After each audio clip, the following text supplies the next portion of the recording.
एक क्षण के लिए आंख बंद करिए और लास्ट वो सीन को लेकर आइए जब आपको गुस्सा आया था। बड़ा जायज लगा था उस दिन कि ये तो नेचुरल था, किया ही उन्होंने ऐसा। उस सीन को देखिए, बात क्या हुई थी, गलती क्या थी और आपने कैसे रिएक्ट किया था। उस सीन को अच्छे से देख लीजिए। अब उसी सीन को फिर से देखते हुए कि अगर ये सेम सीन कल फिर से आ जाए, कुछ भी ना बदले, बात बिल्कुल वैसी ही हो जैसे उस दिन थी, कुछ चेंज नहीं बाहर, और इसी सीन में अगर मुझे कल फिर से रिस्पॉन्ड करना है, क्या मेरे पास चॉइस है एक अलग तरह से उस सीन का सामना करने के?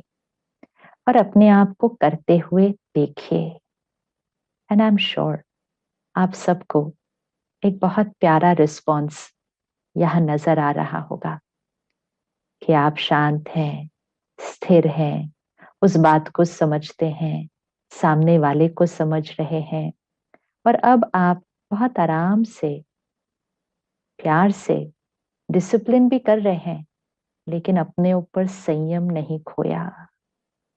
अपने ऊपर कंट्रोल रखते हुए फिर दूसरे को इंस्ट्रक्शन दे रहे हैं, राय दे रहे हैं, बात बता रहे हैं।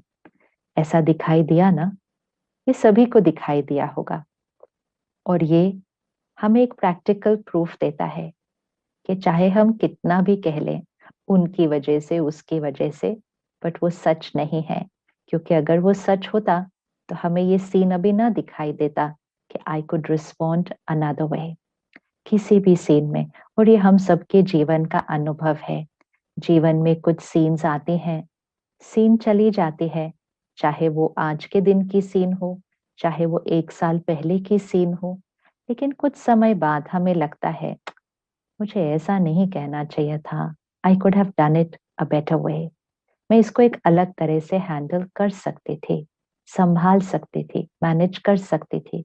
कुछ बातों के लिए हम कहते क्यों इतनी चिंता की उस समय, सब कुछ तो ठीक ही हो गया ना finally.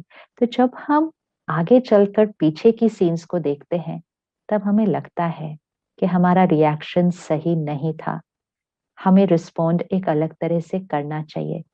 That itself is a proof कि हमें पता है कि ये रिस्पॉन्स हम चूज कर रहे हैं, हम चूज कर रहे हैं।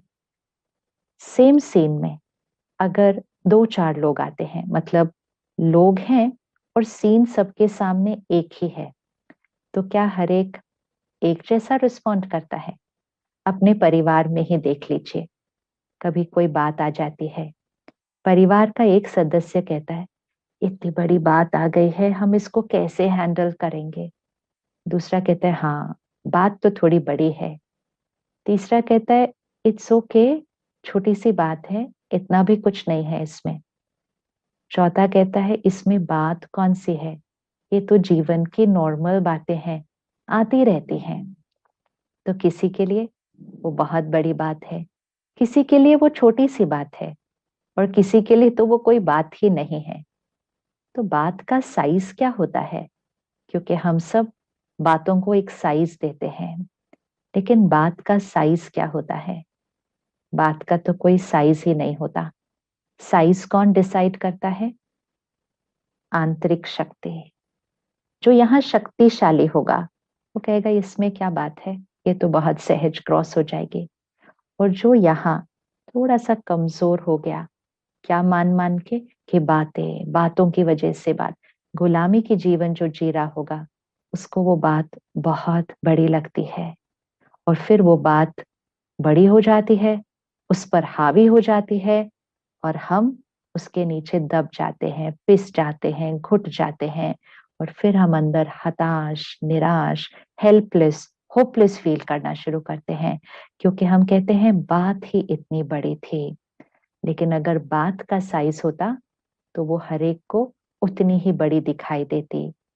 अर्थात situation is not responsible, I am the creator. आज ये पहली इक्वेशन फिट कर लीजिए, इसको लाइफ की इक्वेशन कह दीजिए, या इसको जीवन का मंत्र कह दीजिए, लेकिन इसको आज पक्का कर लीजिए और इसको रोज दोहराइए।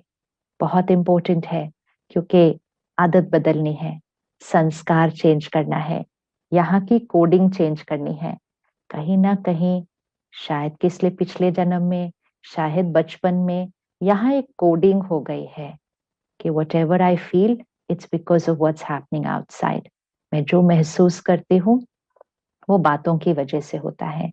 आज इक्वेशन को चेंज करते हैं, इस कोडिंग को चेंज करते हैं, इस इनर प्रोग्रामिंग को बदलते हैं। इक्वेशन क्या होगी? I am the creator. ये बार बार दोहराना है।